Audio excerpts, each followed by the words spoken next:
अगर आप भी लेना चाहते हैं देश दुनिया की तमाम जानकारी तो आज ही सब्सक्राइब करें हमारे चैनल को। साथ ही नीचे दिए बेल आइकन को जरूर दबाएं ताकि हर अपडेट आप तक पहुंच सके। नमस्कार, मैं साक्षी न्यूज नेटवर्क और आप सभी का स्वागत है। ग्रेटर हैदराबाद नगर निगम चुनाव के लिए मंगलवार को मतदान कराया गया। इस चुनाव के लिए विधानसभा और संसदीय चुनाव की तरह प्रचार हुआ और कई राष्ट्रीय स्तर के नेता मैदान में उतरे। ग्रेटर हैदराबाद नगर निगम चुनाव के 150 वार्डों के लिए मतदान सुबह 7 बजे शुरू हुआ और यह शाम 6 बजे तक चला। इस चुनाव में कुल 1122 उम्मीदवार मैदान में हैं। केंद्रीय गृह राज्य मंत्री जी किशन रेड्डी, सत्तारूढ़ टीआरएस के कार्यकारी अध्यक्ष और तेलंगाना के नगर प्रशासन मंत्री केटी रामाराव तथा अभिनेता नेता चिरंजीवी ने सुबह अपने मताधिकार का इस्तेमाल किया। जी किशन रेड्डी, असदुद्दीन ओवैसी और रामाराव ने मतदाताओं से मतदान अवश्य करने की अपील की। इस बीच ग्रेटर हैदराबाद नगर निगम चुनाव के लिए मतदान शुरू होने से कुछ घंटे पहले तेलंगाना के भाजपा अध्यक्ष बंदी संजय कुमार की कार पर नेकलेस रोड पर कुछ अज्ञात बदमाशों ने कथित रूप से हमला कर दिया। इस घटना के कारण संजय कुमार के वाहन की खिड़की के शीशे क्षतिग्रस्त हो गए, जिससे हुसैन सागर झील के किनारे पीपुल्स प्लाजा में तनाव बढ़ गया। भाजपा नेताओं ने इस घटना के विरोध में प्रदर्शन किया और हमलावरों के खिलाफ कार्रवाई की मांग की। भगवा पार्टी के सदस्यों ने आरोप लगाया कि ओवैसी की पार्टी और टीआरएस के गुंडों ने बंदी संजय कुमार को मारने की कोशिश की जब वह सैर के लिए निकले थे।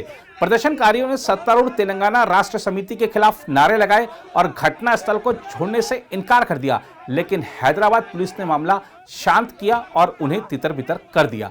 इसके अलावा पुलिस ने भाजपा की तेलंगाना इकाई के अध्यक्ष की हत्या की कोशिश की खबरों का खंडन किया है। इस बीच भाजपा ने आरोप लगाया है कि सत्तारूढ़ टीआरएस वोटों के लिए रुपए बांट रही है। भाजपा ने एक वीडियो जारी कर आरोप लगाया है कि मढ़ापुर में जो लोग वोट डालने आए उन्हें टीआरएस की ओर से नकद रुपए दिए गए। इससे पहले तेलंगाना भाजपा ने यह भी आरोप लगाया था कि टीआरएस प्रत्येक वोट के लिए 1000 रुपए और शराब की बोतल बांट रही है। उधर नगर निगम चुनाव की पुख्ता तैयारियों की बात करें तो तेलंगाना राज्य निर्वाचन आयोग ने सुचारू मतदान प्रक्रिया सुनिश्चित करने के लिए 48,000 मतदान कर्मियों और 52,500 पुलिस कर्मियों की तैनाती की है। मुख्य राजनीतिक दलों और कोविड-19 महामारी के संबंध में स्वास्थ्य विभाग की राय जानने के बाद आयोग ने मतपत्रों के जरिए चुनाव कराने का फैसला किया।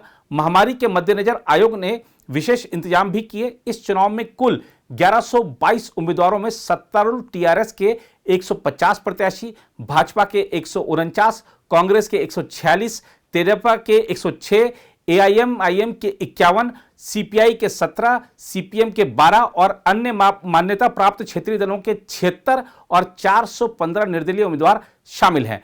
चुनाव में मुख्य मुकाबला सत्तारूढ़ टीआरएस, विपक्षी भाजपा और कांग्रेस के बीच है। चुनाव के लिए दलों ने जोरदार प्रचार किया था, हाई प्रोफाइल प्रचार किया था। राज्य विधानसभा की दुबक सीट पर हाल में हुए उपचुनाव में जीत से उत्साहित भाजपा ने नगर निगम चुनाव के लिए पूरी ताकत झोंक दी थी। भाजपा के लिए केंद्रीय गृह मंत्री अमित शाह, पार्टी अध्यक्ष जेपी नड्डा, उत्तर प्रदेश के मुख्यमंत्री योगी आदित्यनाथ, केंद्रीय मंत्री प्रकाश जावड़ेकर, स्मृति ईरानी और केंद्रीय गृह राज्य मंत्री जी किशन रेड्डी, जो सिकंदराबाद से सांसद भी हैं, के अलावा भाजपा युवा मोर्चा के राष्ट्रीय अध्यक्ष तेजस्वी सूर्या समेत कई शीर्ष नेताओं ने प्रचार किया। भाजपा ने प्रचार के दौरान राज्य में सत्तारूढ़ टीआरएस और एआईएमआईएम के कथित गठबंधन को रेखांकित किया और मतदाताओं से पारदर्शी शासन के लिए उसके पक्ष में मत देने की अपील की। हालांकि टीआरएस ने ओवैसी से किसी प्रकार के गठबंधन से इनकार किया। टीआरएस की ओर से प्रचार की कमान नगर प्रशासन मंत्री केटी रामाराव ने संभाली, जबकि राज्य के मुख्यमंत्री और पार्टी सुप्रीमो के चंद्रशेखर राव ने भी जनसभाओं को संबोधित किया। माना जा रहा है कि नगर निगम चुनाव में हार से टीआरएस की छवि को नुकसान हो सकता है और ऐसा होने पर सत्तारूढ़ दल के खिलाफ विपक्ष अपना अभियान तेज कर सकता है। कांग्रेस के प्रचार अभियान का नेतृत्व पार्टी के प्रदेश अध्यक्ष एन उत्तम कुमार रेड्डी और कार्यकारी अध्यक्ष ए रेवंत रेड्डी तथा अन्य वरिष्ठ नेताओं ने किया। एक समय राज्य की राजनीति में शक्तिशाली रही तेलुगु देशम पार्टी भी एक बार फिर खोई जमीन वापस लेने की कोशिश के तहत मैदान में उतरी है और उसने अविभाजित आंध्र प्रदेश में एन चंद्रबाबू नायडू के मुख्यमंत्री रहते शहर के विकास के लिए किए गए कार्यों का उल्लेख किया। प्रचार अभियान के दौरान टीआरएस और भाजपा के नेताओं के बीच तीखी जुबानी जंग भी चली। नगर निगम चुनाव के लिए मतगणना 4 दिसंबर को होगी। आइए आपको दिखाते हैं चुनाव प्रचार के दौरान गृह मंत्री अमित शाह ने हैदराबाद को निजाम से मुक्ति दिलाने की बात कही, तो और क्या क्या कहा, और यह भी दिखाते हैं कि कैसे ओवैसी ने अमित शाह पर किया था पलटवार। मैं आपको हैदराबाद की जनता को भरोसा दिलाना चाहता हूं कि हम हैदराबाद को नवाब निजाम कल्चर से मुक्त होकर एक मिनी इंडिया बने ऐसा शहर बनाने की दिशा में आगे बढ़ेंगे। निजाम कल्चर को त्याग कर एक आधुनिक शहर बने, इस प्रकार का हम हैदराबाद को बनाएंगे। यहाँ किसी का अपीसमेंट नहीं होगा, किसी के साथ अन्याय भी नहीं होगा। इस प्रकार की नई कार्य संस्कृति का विकास हम यहाँ पर करेंगे। हम डायनेस्टी से डेमोक्रेसी की ओर जाना चाहते हैं। चाहे ओवैसी साहब की पार्टी हो, चाहे टीआरएस की पार्टी हो, हमें तो बहुत सवाल करती हैं, मगर मैं पूछना चाहता हूं कि इतने बड़े तेलंगाना में आपके परिवार के अलावे आपको कोई नहीं मिलता है जी? आपके बाद आपका परिवार ही क्यों आता रहता है और किसी में टैलेंट ही नहीं है? हम डायनेस्टी से डेमोक्रेसी की ओर देश के लोकतंत्र को ले जाना चाहते हैं, हैदराबाद और तेलंगाना को ले जाना, भ्रष्टाचार से पारदर्शिता की ओर ले जाना चाहते हैं। भ्रष्टाचार सारी सीमाएं लांघ गया। अपने अपने रहन सहन को देख लीजिए तो आपको मालूम पड़ेगा कि किस प्रकार का भ्रष्टाचार तेलंगाना की जनता ने सहन किया है।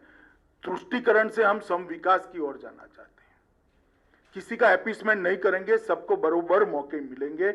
और हैदराबाद की जनता का बहुत बड़ा हिस्सा जो अपमानित महसूस करता है अपने आप को, उनको हम भरोसा दिलाना चाहता है किसी की भी हिम्मत नहीं होगी आपको दोयम दर्जे के नागरिक बताने की। बीजेपी ने रोहिंग्या का मसला उठाया, मैंने उठाया।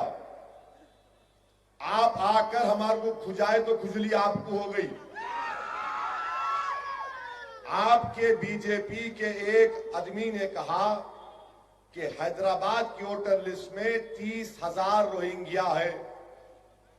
बोलना तो इन्हों बोल देते, मगर जब जवाब इनको मिलता असदुद्दीन ओवैसी और मंजलिस की तरफ से, तो जवाब का कोई नहीं दे, खामोश हो जाते। मैंने कहा अगर 30,000 है तो 1,000 नाम बता दो, और अगर 30,000 है तो अमित शाह क्या कर रहे? अमित शाह सो रहे थे दिल्ली में। 30,000 अगर रोहिंग्या के नाम वोटर लिस्ट में, तो इसका मतलब यह है कि इलीगल है। आप निकालो ना उनको, कौन रोक रहे आपको? फिर इनका ही एक आदमी बोल दिया कि पुराने शहर में पाकिस्तानी, रोहिंग्या, अफगानी है। अच्छा 100 तो निकालो, 100 तो बताओ कितने इलीगल है अफगानी और पाकिस्तानी। 100 निकाल के बताओ, देखो ये है। आप वो भी नहीं बताते। अब होम मिनिस्टर ये बोल रहे नहीं मेरे लिख के दो मेरे को। मैं कहीं को लिख के दूंगा? आप बताते नहीं। अगर यहाँ पे रोहिंग्या है, पाकिस्तानी है, तो होम मिनिस्टर आप है ना, मैं तो नहीं हूं। इसका कोई जवाब नहीं। और फिर आके बोलना कि हम हैदराबाद में अपना मेयर बनाएंगे। अमित शाह साहब, हैदराबाद की कहावत है, बिल्ली के ख्वाब में छुछड़े ही छुछड़े रहते। चुनाव प्रचार के दौरान उत्तर प्रदेश के मुख्यमंत्री योगी आदित्यनाथ ने कहा था कि यदि हमको सत्ता मिलती है तो हम हैदराबाद का नाम बदलकर भाग्यनगर रख देंगे। देखना होगा कि अमित शाह ने जो कहा था कि निजाम संस्कृति से हैदराबाद को मुक्ति दिलाएंगे, तो क्या मतदाता निजाम संस्कृति से मुक्ति चाहते हैं, और यदि निजाम संस्कृति से मुक्ति मिलती है तो क्या हैदराबाद का नाम भी बदलता है?